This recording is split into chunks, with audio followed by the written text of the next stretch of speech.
Labdien! Esiet sveicināti šodienas pēdējā noslēdzošajā pieredzes dienu diskusijā.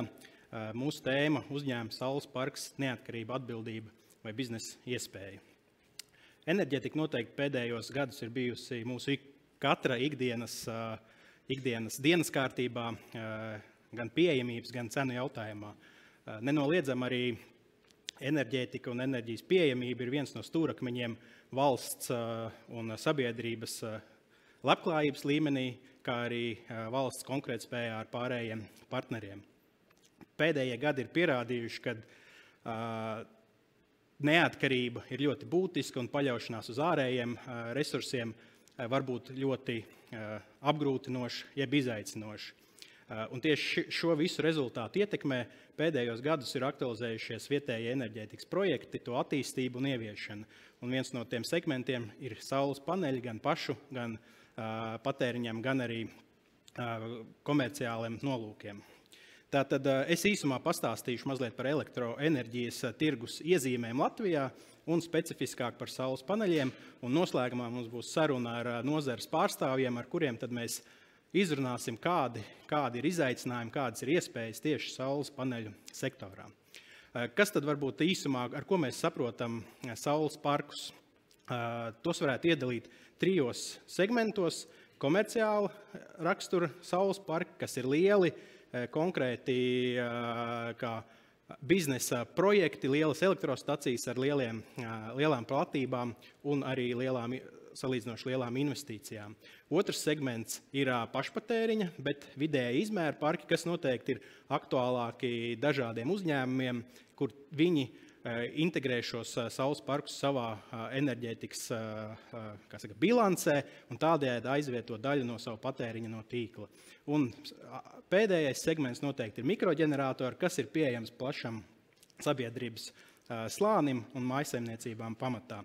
Bet visi šie kopā būtībā strādā un ietekmē vienu tirgu, elektroenerģijas tirgu. Un daži tie raksturojušie lielumi par Latvijas elektroenerģijas tirgu. Pirmkārt, patēriņš.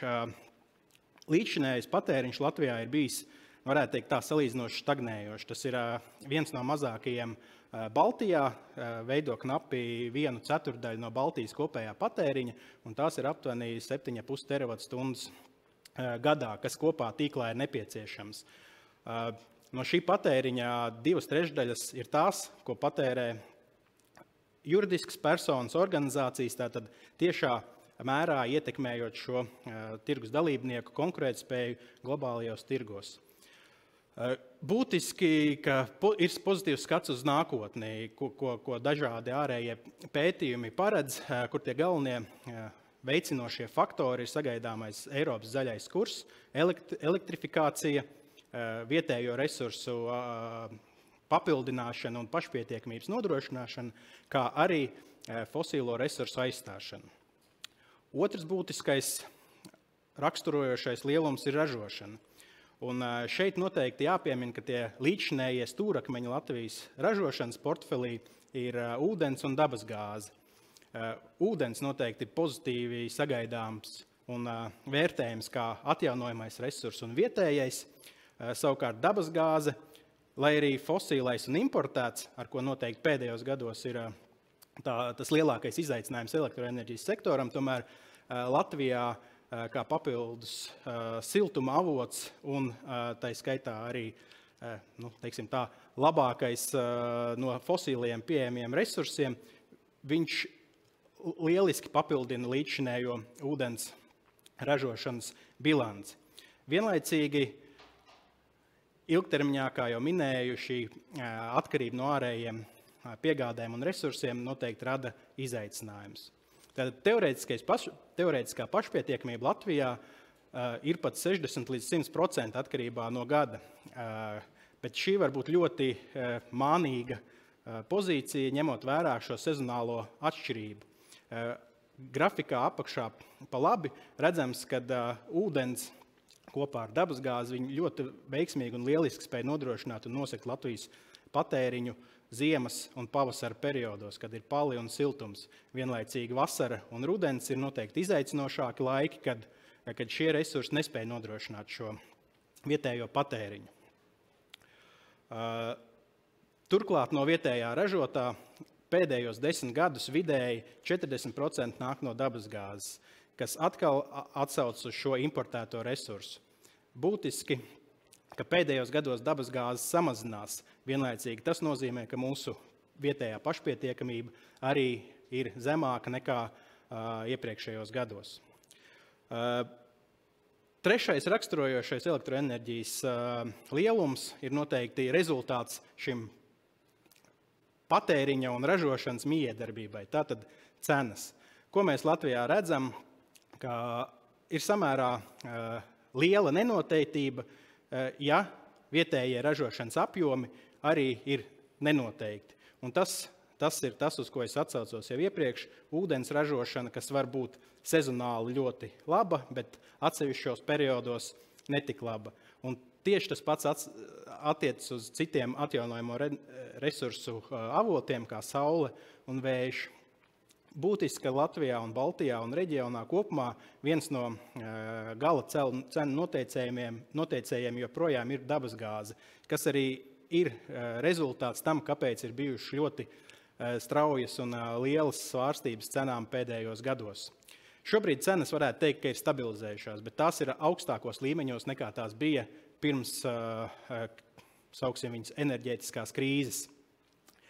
Ilgtermiņā skats uz šo cenu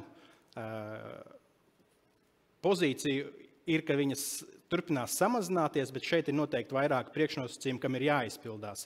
Atceramies, ka sagaidāmais patēriņš būtiski augs. Lai šo apmierinātu, mums vajag vairāk atjaunojamos resursus, vairāk vietējo ražošanu un atbilstoši sabalansētu ražošanu, lai nodrošinātu šo patēriņa apmierināšanu un arī nepieciešamo cenu samazinājumu. Tātad ilgtermiņā mēs sagaidām cenas zemākas. Bet tā ir būtiski pieminēt, ka tā ir vidējā cena gadā. Un ar dažādu enerģijas miksu šīs cenas var būt ļoti atšķirīgas gada ietvaros. Ja mēs pieskaramies saules enerģijai Latvijā, un kā jau minēju, šie projekti ir kļuvuši ļoti aktuāli pēdējos gados, tad tā attīstība ir bijusi, varētu teikt, pat eksponenciāla pēdējā gadā. No necik pirms gada 2 līdz šobrīd jau tuvs 260 megavatiem kopējā apjoma, un uz gada beigām sagaidāms līdz pat 300 megavatiem, kas būtībā saulainā vasaras dienā spētu nosegt stundas pieprasījumu tuvu 25% no kopējā apjoma. Bet tas nav katru brīdi. Un būtiski arī pieminēt, ka Baltijā mēs joprojām esam, sauksim, pastarīšu lomā, būtiski atpaliekot vairākas reizes no mūsu kaimiņiem.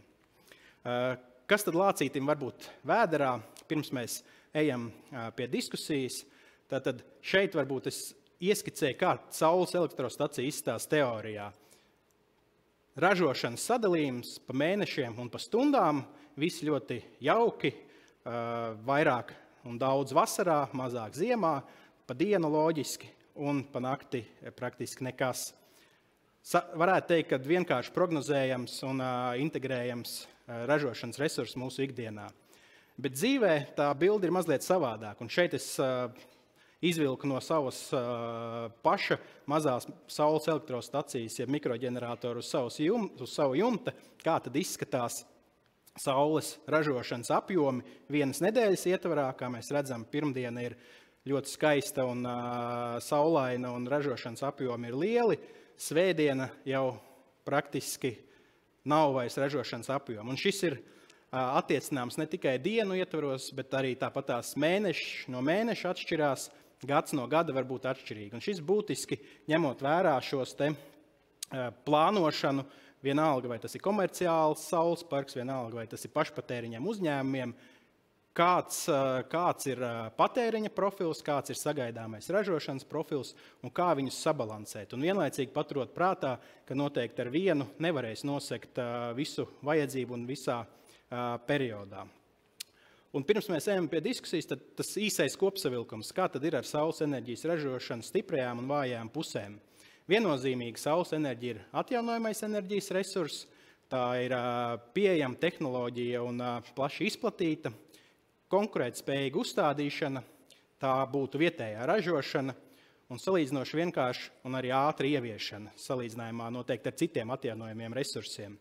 Un kas nav mazsvarīgi, pieejami ir arī atbalsti un līdzfinansējumi no dažādiem fondiem, un arī finanšu iestādes ir gatavas šādus projektus finansēt. Tie izaicinājumi, kas savukārt ir šim sektoram, ir jau minētā svārstīgā ražošana un apjomi, kas ir gan dienas, gan gada griezumā, un kur ir jāspēj viņus pielāgot savam patēriņām, savām vajadzībām. Nenoliedzam arī slodze uz tīklu, jo šis nav, kā saka, nepārtraukts un vienāds ražošanas apjoms, tātad tīklam jāspēj to paņemt atbilstoši pretī un atbilstoši nodrošināt klientiem stabilu pakalpojumu. Ilgtermiņā noteikti arī jāpiemina cenu kanibalizācija, un šeit noteikti ir dažādi šie leņķi, uz kā uz to var pastīties. Ja cenu kanibalizācija, ja periodi, kad spīd saule un cenas ir ļoti zemas, ir kaut kas, ko ļoti negribētu redzēt komerc objekti, tad iespējams gala patērētājs šo tomēr gribētu redzēt, jo tajā brīdī viņam elektrība būtu par zemu. Tāpēc šeit ir tie izaicinājumi, kā no kuras puses skatās. Un, kā jau minēju, ar vienu pašu resursu noteikti kopējā plānā un kopējā valsts enerģētikas bilancē nepietiks. Ar šo īso ievadu es noslēgšu, un šobrīd es pieslēgšos kolēģiem no dažādiem uzņēmumiem, lai padiskutētu par šiem projektiem jau varbūt iz pieredzes, iz dzīves. Sveiki, kolēģi! Paldies, ka ieradāties. Tad īsumā iepazīstinot Mikus Janvars, Merito partneri līdzdibinātājs un valdes vadošais partneris. Merito aktīvi ievieš komerc saules parkus dzīvē un noteikti mācēs pastāstīt, kā tad ir no šiem lielajiem komercparkiem, kādas ir pieredzes atziņas. Sveiks, Miku. Jā, sveiks, Gat. Jānis Bethers, Viršu enerģētikas segmenta vadītājs. Virši ir uzstādījuši arī saules paneļus savam pašpatēriņam, kā arī ir aktīvi energo resursu un tā skaitā elektroenerģijas tirgus tirdzniecības dalībnieki. Sveiks, Jāni. Un Roberts Samtiņš, enerģētikas uzņēmuma grupas AJ Power vadītājs. AJ Power palīdz, teiksim tā, citiem uzstādīt saules parkus, palīdz arī sev, arī paši uzstāda saules parkus, un noteikti arī ir šo elektroenerģijas resursu tirdzniecības dalībnieki. Tieši tā, paldies, sveiki. Sveiki. Īsais ieskats, tātad iedevu to šo prezentāciju, tad šobrīd ražošana un gan savam, gan patērēšanas vajadzībām ir noteikti kļūsi aktuāla. To var Tātad uzņēmumi gan to pieprasa, gan arī, teiksim, ir arī piedāvājums no ražojošiem uzņēmumiem. Kāds varbūt ir tas jūsu redzējums, kādas ir šī brīža iespējas un uzņēmumiem dažādos segmentos? Robert, varbūt tu vari īsi iekomentēt. Jā, skaidrs, ka tās jautājums par saules paneļu uzstādīšanu joprojām ir aktuāls. Protams, ka mēs varbūt bijām sasnieguši kaut kā tādu intereses pīķi pagājušajā gadā, kad bija augstais elektroenerģijas un energoresursu cenu kāpums, kas veicināja intereses pieaugumu. Šogad līdz ar cenu samazināšanos interese ir nedaudz mazinājusies, bet, kā jau minēja arī sākumā savā prezentācijā, ir pieejami atbalsta instrumenti. No Altuma puses uzņēmumiem ir pieejami arī atbalsta instrumenti. Un, attiecīgi, uzņēmuma interese joprojām pastāv. Vai uzņēmumi šos lēmumus pieņem šobrīd vieglāk nekā kādu laiku atpakaļ? Nē, šobrīd došana to lēmumu pieņemšana iet nedaudz grūtāk, tiek vērtēts vairāk atmaksāšanās periods, kā jau visās investīcijās atšķirās šīs sajūtas tirgo, es gribētu teikt, ļoti par nākotnes cenu attīstību, kas ietekmē, protams, arī lēmumu pieņemšanu, jo, lai atmaksātos investīcijā, jāsaprot, kāda būs elektrības cena, ko var likt pretī. Un attiecīgi tās situācijas tomēr ir, es gribētu teikt, dažādas, dažādiem uzņēmumiem, bet interesi joprojām pastāv, un segmenti ir arī, gribētos teikt, dažādi, kur par to interesējās gan ražošanas uzņēmumi, gan tirdzniecības uzņēmumi. kas gan izmanto kaut kādas brīvās jumta platības, lai uzstādītu saules paneļus, gan arī, lai izmantot kaut kādas brīvās zemes platības. Nu, tāpat arī attīstot, teiksim, jaunus nekustamos īpašumus, kur mēs novērojam šobrīd ir diezgan augsta interese jau laicīgi ieprojektēt iekšā šos risinājumus, lai varētu izmantot saules enerģijas priekšrocības nākotnē. Miku, varbūt tev kā komerciālu parku attīstītājiem, kāds ir tavs redzējums, jeb leņķis uz šo visu situāciju? Nu, tu jau patiesībā tajā savā materiālā lielā mērā to mūsu leņķi arī noklāja. Tas leņķis patiesībā ārkārtīgi vienkārši. Nu, mēs esam Latvijā bijuši vēsturiski tādā drusku pastarīšu lomā attiecībā uz tām atjaunojamo resursu jaudām. Ja atskaitam šo te skaisto padomju laiku mantojumu Daugavas Hes kaskādi. Un, ir skaidrs, ka laikam ejot uz priekšu šīm te jaudām būs jāparādās, kādam viņas būs jāattīst. Ja? Un, tik vienkārši arī bija tā mūsu hipotēze, kad izlēmām startēt šajā atjaunojamo resursu jomā pirms mazliet vairāk kā gada. Un, līdz šim plus mīnus viss arī noticis vairāk un mazāk atbilstoši plānam. Tur, protams, Roberts jau pieminēja vairākus šos apstākļus, ka gadu atpakaļ bija ārkārtīgi liela tāda, vai pat pusotru, es teiktu, sākoties karam Ukrainā bija ārkārtīgi liela apņēmība visiem pēc kārtas attīstīt atjaunojumos jaudas, jo elektrības cena, protams, uzšāvās īstermiņā ļoti augstos līmeņos. Cilvēki to projicēja arī uz nākotni. Paralēli bija vēl šis lētās naudas periods, ja, turpinājās, Eiribor kāpums bija tikai mazliet sācies, bet šī gada pirmajā pusē redzējām, ka drusku tāds šķērs efekts ieslēdzās elektrības cenai samazinoties un savukārt finansējumu izmaksām tikai turpinot kāpt. Tad daudzu attīstītāju Excel modeļos tas radīja pārāvumu, ja, jo bija cilvēki cerējuši uz piena upēm un ķīseļu krastiem. Ja. Tā realitāte izrādījās drusku citādāk. Mēs tā relatīvi konservatīvi jau no pirmās dienas piegājām visam šim te stāstam un tie, mūsu pieņēmumi vairāk un mazāk arī ir atbilduši realitātei. Tādā ziņā mēs lēnā garā ar šīm jaudām ejam uz priekšu.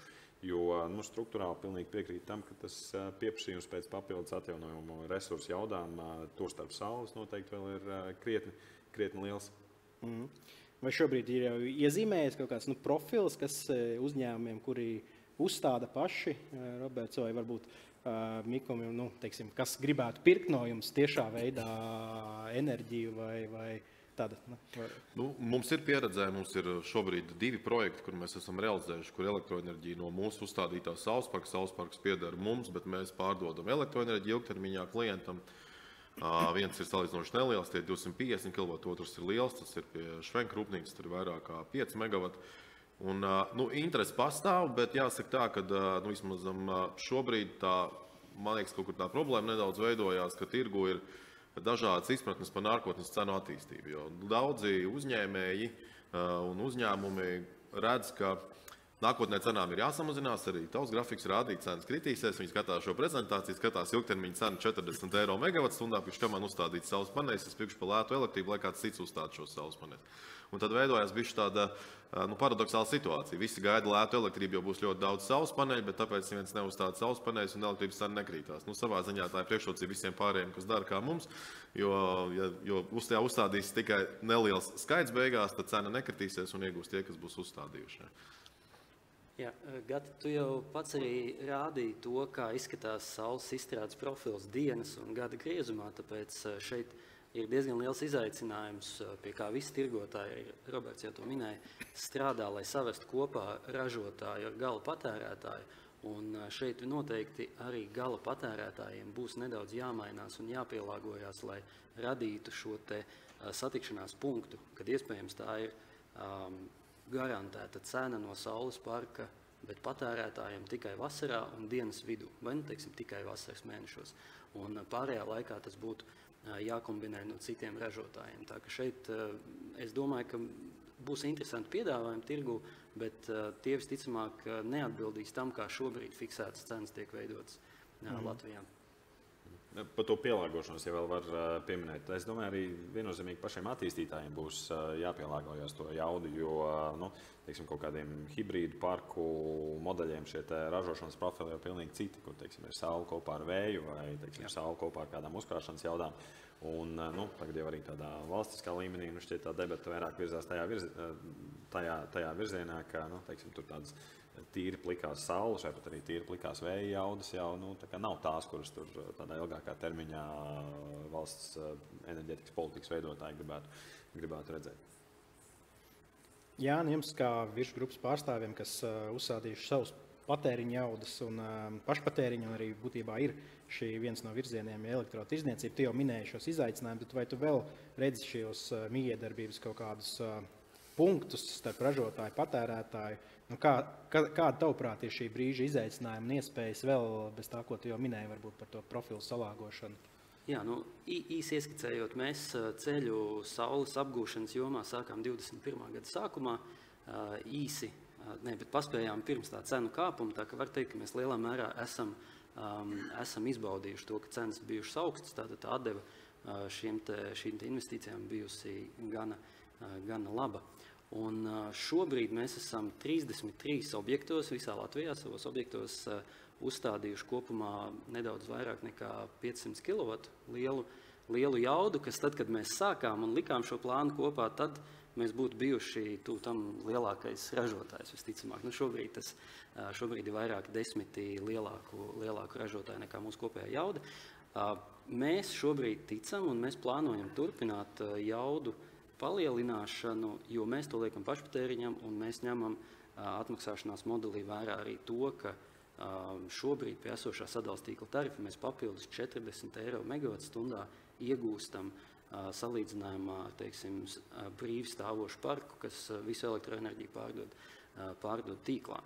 Tā kā mūsu pārliecība ir tāda, ka ja jumta konstrukcija atļauj un ja nav noēnojumi, tad uz šāda virsma objekta ir jābūt saules parkam pašpatēriņam.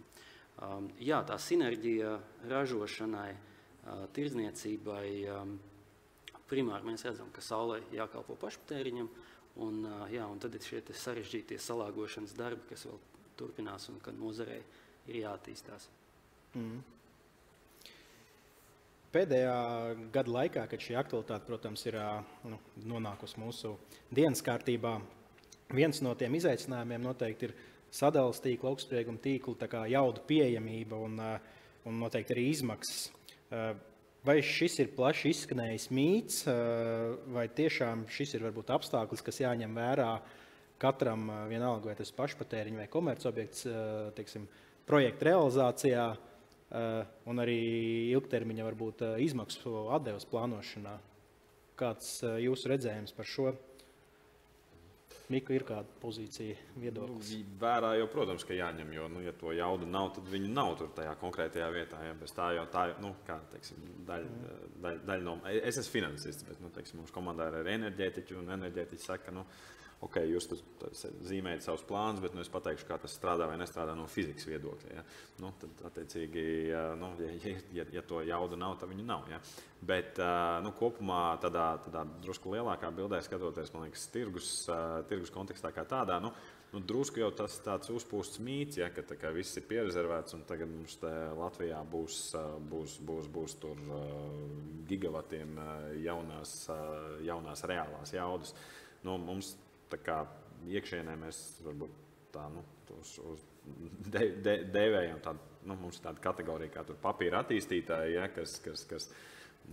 kas ir sarezervējuši tur absolūti milzīgos daudzumos šīs te jaudas, kuras nekad netiks attīstītas līdz galam, jo mēs, teiksim, jau attīstot 5, 10, 15 megavatu parkus, kas, teiksim, tādā pašreizējā Latvijas līmenī ir pietiekami lieli. Mēs redzam, ar kādu veidu izaicinājumiem, grūtībām nākas saskarties, teiksim, piesaistot finansējumu, pārliecinot investorus par šo te ieguldījumu liederību. Un, teiksim, tā Latvijas tirgus kapacitāte nofinansēt kaut ko lielākos apjomos, viņi ir ļoti ierobežoti. Ja? Tādēļ tā tāda īsa atbilde, ka mūsu hipotēze, ka ļoti liela daļa no šīm te pierezervētajām jaudām, viņas paliks tikai un vienīgi papīra līmenī. Jā, jums kāds viedoklis? Jā, viennozīmīgi tas, ko mēs pēdējā gada pusotra laikā esam izbaudījuši, tas, ka tas aktīvs, kas ir kritisks, ir pieejamās tīkla jaudas. Un, visticamāk, mēs varam secināt to, ka tīkla operatori nebija līdz galam gatavi tik straujam bumam, un mums ir bijuši spēles noteikumu pārskatīšanas mēģinājumi un arī rezultējušies ar to, ka pārskatīt spēles noteikumi laika gaitā par to, kā šīs jaudas tiek sadalītas. Kas ir pozitīvi pašpatēriņam, ir tas, ka sadales tīkls šobrīd pieļauj nulles eksporta pieslēgumus tīklā, tātad pašpatēriņam uzstādam, bet tīklā kilovatus pagaidām nevaram nodot, jāstāv rindā un jācer, ka tad, kad tīklā jaudas atbrīvosies, tad varēs kaut kādu apjomu iedot. Es domāju, ka vēl tādā, ja mēs skatāmies no lielā tirgus viedokļa, tad pārvades operatoriem vēl ir gana daudz mājas darbi, kā pārvaldīt jaudas, tad, kad būs lielas sastrēgumi, tad kā viņas tiks ierobežotas pēc kādiem spēles noteikumiem, to mēs vēl diskutējam un ieraudzīsim tos spēles noteikumus. Robert, varbūt jums strādājot ikdienā vairāk ar šiem pašpatēriņu ieviesējiem, jeb uzņēmumiem, kas savām jaudām uzstāda. Cik ir tādi precedenti, kad ir tikai šis tīkla ierobežojums un tiešām var tikai pašpatēriņam neko nenododot tīklā, vai tomēr šobrīd ir... Tā ir reāla situācija. Protams, ka pāris gadus atpakaļ, ja uzņēmums vēlējās uzstādīt sev saules parku uz jumta vai uz zemes, un pieteicās tehniskajiem noteikumiem, tad varēja iegūt tehniskos noteikumus, ka drīkst elektroenerģiju nodot arī tīklā. Šobrīd mēs vairāk saskaramies ar tādām situācijām, ko Jānis raksturoja, ka tu nodot tīklā nedrīkst, bet savam pašpatēriņam uzstādīt drīkst. Un iespējams, ka nākotnē varēs arī nodot tīklā. Par tām jaudām varbūt vēl piebilstot, ka jaudas jau kopumā mēs bijām Latvijā unikālā situācijā visu laiku, ka tās jaudas jauniem ģenerācijas avotiem bija pieejamas diezgan brīvi, un viņas varēja ļoti viegli arī rezervēt, kā bija tā strateģiskā kļūda, protams, kas ir enerģētikas politikas kļūda, bet mums bija diezgan daudz brīvas jaudas. Teiksim, skatāmies arī Eiropas mērogā, tad jaudas principā ģenerācijai, kur pieslēgties pie tīkla trūkst, un visur runā par to, ka nepieciešams milzīgas investīcijas, lai uzlabotu tīklus, lai varētu pieslēgt jaunas ģenerācijas avots. Tāpēc tām jaudām, kas šobrīd Latvijā ir pieejamas, viņas vajadzētu izmantot maksimāli gudri, jo tā ir vērtība ne tikai mums šeit lokāli, bet tā ir principā tāda vērtība, es pat teiktu, Eiropas mērogā, lai pieslēgtu jaunas ģenerējošos jaudas, lai ražotu elektrību, lai viņi izmantot gan šeit uz vietas, gan arī varētu eksportēt. Ņemot vērā, ka liela daļa no viņām šobrīd ir rezervētas, tad varētu teikt, ka šobrīd Latvijā arī viņas jau trūkst, vai viņas trūkst tikai uz papīra, ne dzīvē. Ja? Uz papīra, jā. Šobrīd jaudas, kas it kā varētu tikt izbūvētas 6000 megavatu. Šobrīd ir jaunas jaudas nevar vairs dabūt pie augstsprieguma tīkla, jo visā valstī jau ir sasniegts absolūtais maksimums, cik uz papīra izsniegts, uzsverot uz papīra. Jā. Savā prezentācijā arī pieskāros šim izaicinājumam par cenām, par cenu svārstīgumu.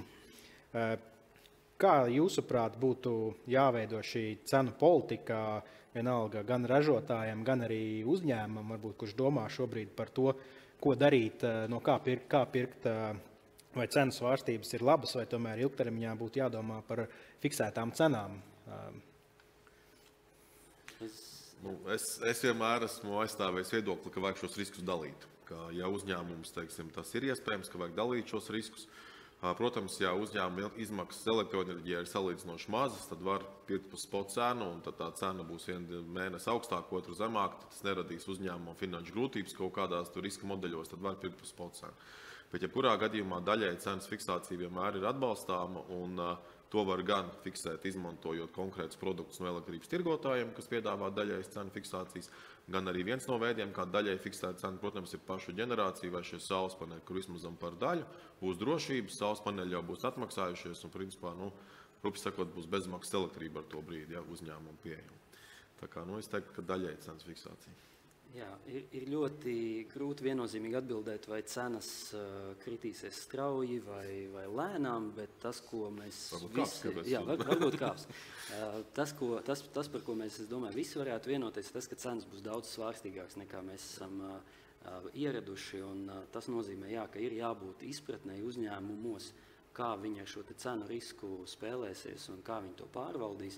Tātad, es domāju, līdzīgi kā jebkurai maiznīcai ir iekšējā politika, kā viņi iegādājas graudus, kā maizi tālāk ražot, tad līdzīgi arī elektroenerģija, pat ja tā nav varbūt vissvarīgākais resurs, ko uzņēmums iegādājas, tas kļūst arvien būtiskāks resurs, un tāpēc arī šim resursam jābūt cenu riska politikai. Konceptuāli piekrīt noteikti kolēģiem, ka tādā ilgākā termiņā arī vienkārši uzvelkot to investoru cepurīti un domājot gan par mūsu tālāko parku attīstību, gan arī par potenciālo portfeļu pārdošanu. Skaidrs, ka tāda izteikti garā un maksimāli lētā nauda no investoru puses enerģētikas nozarē nāk tajos brīžos, kad ir vismaz zinām šie cenas fiksācijas elementi. Uz tādu pilnīgo spotu ilgtermiņā, tā ļoti ciniski runājot, vislētāko Rietumē Eiropas pensiju naudu būs ļoti grūti piesaistīt. Jo faktiski vēsturiski, ja mēs arī redzam, Sabiedrisko pakalpojumu regulēšanas komisija publicē tos datus, kā Latvijas mājsaimniecības un uzņēmumi, kā viņi slēdz līgumus. Tur gan laikam ir pēc līgumu skaita, nevis pēc megawatu stundām. Un var redzēt, tātad mājsaimniecības izteikti dod priekšrocību fiksētiem līgumiem, uzņēmumi aptuveni pusi uz pusi, bet šīs te fiksētās cenas, viņas vēsturiski bijušas no pusgada līdz 3 gadiem, atsevišķos gadījumos varbūt 5 gadu garumā.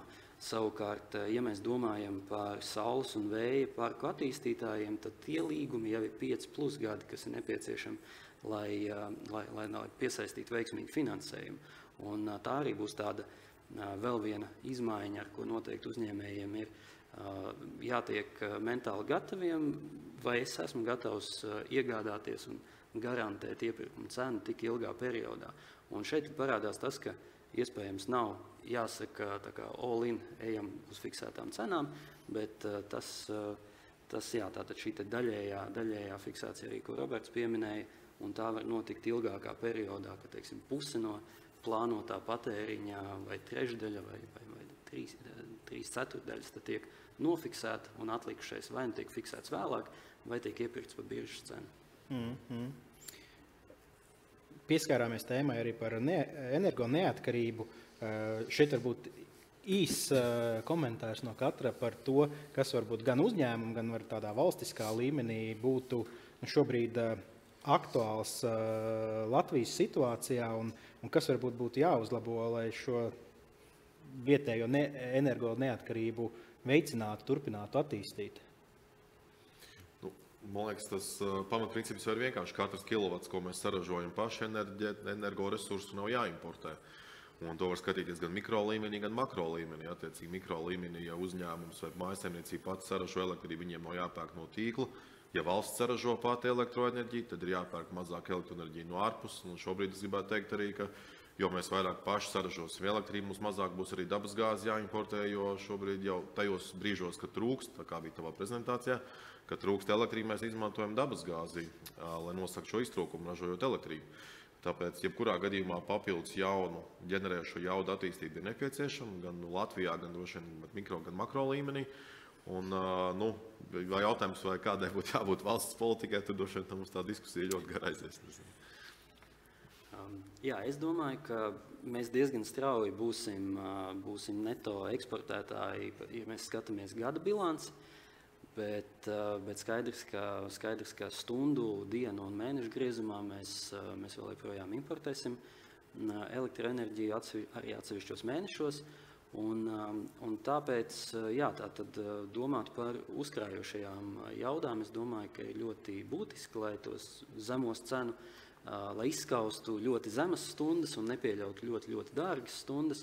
Un, ja mēs paskatāmies Baltijas karti, tad mēs redzam, ka Lietuvā ir ļoti vērtīgs aktīvs, kas kopš Ignalīnas atomstacijas laikiem viņiem ir tātad kroņu pumpju stacija, kas var pumpēt ūdeni kalnā un tad laist zemē, kad nepieciešams.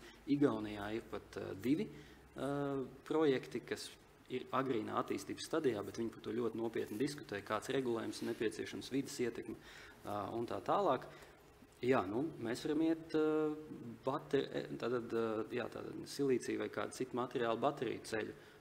Iespējams, mums arī jāatrod kāds cits uzkrāšanas veids, siltuma baterijas vai kas tam līdzīgs. Neko jaunu nepateikšu, ilgākā termiņā būt atkarīgiem no Krievijas gāzes. Skaidrs, ka nav prāta darbs, jā, nekādā apjomā, bet tāpat laikā tas atkal atduras pret fiziku, ka kaut kādā veidā šīs te bāzes jaudas jānodrošina. Jā. Un tur kungi jau potenciālus risinājumus uzskaitīja. Jā, šobrīd laikam skaidrs, ka šīs iespējas uzņēmējiem šo vajadzību apmierināšanai un arī vajadzības kā tādas izmantot atjaunojamos energoresursus ir pietiekami plašas. Būtībā ir iespēja izvēlēties gan starp savām jaudām, uzstādīt savus jaudas, pirkt no konkrēti specializētiem parkiem šīs enerģijas. Ņemot vērā varbūt šos izaicinājumus, kādi būtu jūsu noslēdzošie ceļavārdi uzņēmumiem, kuri nedomā par šīm investīcijām, pašpatēriņām vai komerciālajai vajadzībai? Vai tas ir to vērts, vai investēt, un kurām varbūt nozarēm, kādām izceļot ir šis aktuālāks dienas kārtībā no jūsu redzējuma? Es varētu teikt no savas puses, ka, protams, manuprāt, vērts ir investēt, ja sevišķi to ļauj, vieta ir, kur uzstādīt. Un tad tas būtu jādara. Par nozarēm runājot, protams, ja mēs pieturamies pie principa, ka jo tu vairāk iztērē elektrību pats un mazāk nodod tīklā, tad jāskatās ir uz tiem patērētājiem, kas tērē pa dienu 7 dienas nedēļā, tirdzniecības centri, viesnīcas, tāda tipa, kas ir visu laiku dzīve dienas laikā. Kas attiecās uz tādiem vēl noslēdzošiem vārdiem, kas ir no pieredzes, jāsaka, manuprāt, daudziem uzņēmumiem būtu jāpadomā par brīdi, kad viņi pērk saules elektrostacijas savam pašpatēriņam, lai viņi pērk nevis uzstādīto kilovatu par skatās cenu, bet lai viņi skatās kilovatu stundas, cik tas uzstādītājs apsola, ka tas parks saražos, jo es esmu redzējis ļoti daudz kļūdas, kur tiek izvēlēts lētākais risinājums, kurš beigās nestrādā, nesaražo tik daudz kilovatu stundas, cik ir solīts, un principā par cik pircējs vai uzņēmums ir vēlējies nopirkt lētāko kilovatu, viņš viņu ir saņēmis, bet viņš nav saņēmis kilovatu stundas, ko tā ierīce saražos nākotnē. Tā kā tas, manuprāt, šobrīd būtu ļoti īpaši svarīgi vērtēt, pērkot tieši stācijas risinājumus. Jā, es noteikti aicinātu domāt par pašpatēriņu pirmām kārtām, un otrām kārtām šodien nebija laiks, mēs nepieskārāmies tik daudz ilgtspējai un tam, ka tavi energoresursi ir zaļi, un tu to vari pierādīt, un šeit jāsako līdz tam, kas tad būs zaļš vai īpaši zaļš, jo tas arī laikam ejot mainās. Kādreiz bija, tu zaļi domāji pērkot no zaļā elektroenerģijas ražotāja, tad ražotājs jau sāka pierādīt enerģijas izcelsmi ar izcelsmes apliecinājumu palīdzību, un lēnām mēs ejam uz to, ka zaļa būs tā enerģija, kas ir tieši tavām vajadzībām radīta. Tātad no jauna uzbūvēts parks, vai nu tev uz jumta, vai kādā atsevišķā lokācijā, ar ko tu esi noslēdzis ilgtermiņa līgumu. Tas nav no tāda kopējā katla, bet tā kā tieši priekš tevīm. Jā, viņš ir kopējā katlā, bet tu esi garantējis un palīdzējis tā tapšanā, tā, ka tas zaļums kļūst arvien niansētāks, un te jāsako līdzi šīm tendencēm, lai nākotnē tu varētu no visas sirds teikt, ka mans uzņēmums tiešām ir zaļš. Miku, tavi ceļavārdi. Lai cilvēki domā racionāli, pieņem izsvērtus lēmumus un izanalizē, kas kurā situācijā ir tas izdevīgākais risinājums. Būs noteikti pašpatēriņa parki daudzās situācijās, labi, būs situācijas, kur ilgtermiņa līgumi ir tie racionālākie, prātīgākie veidi. Būs situācijas, kur tas ir kaut kāda veida miks starp vienu otru. Tā kā, lai pieiet racionāli šiem jautājumiem. Paldies. Ar šo mēs noteikti varam noslēgt šodienas diskusiju par uzņēmumu saules parkiem, neatkarību, atbildību vai biznesa iespēju. Kā jau izskanēja sarunā, tad pieiet racionāli tam. Saules parki joprojām var iekļauties gan katra, gan mūsu kopējā enerģijas bilancē. Ja kādam ir projekts un ir pašam šaubas, noteikti ir vērts griezties pie profesionāļiem, pie industrijas pārstāvjiem, kas tad var atrast piemērotākos risinājumus. Paldies! Došu vārdu kolēģei. Paldies, ka pavadījāt šo dienu kopā ar mums. Ieraksti būs pieejami Swedbank Latvija Facebook kanālā, kā arī Swedbank platformā blog.swedbank.lv pieredzes sadaļā. Atgādinu, ka līdz pat nedēļas nogalē 17. novembrim jums ir iespēja iesaistīties uzņēmēju pieredzes dienās. Visa informācija un reģistrācija ir pieejama platformā pieredzesdienas.lv. Ticam, ka šodien sniegtais ieskats aktuālos uzņēmējdarbības jautājumos un pieredze no citiem uzņēmumiem palīdzēs pieņemt labāko lēmumu jūsu biznesam. Paldies!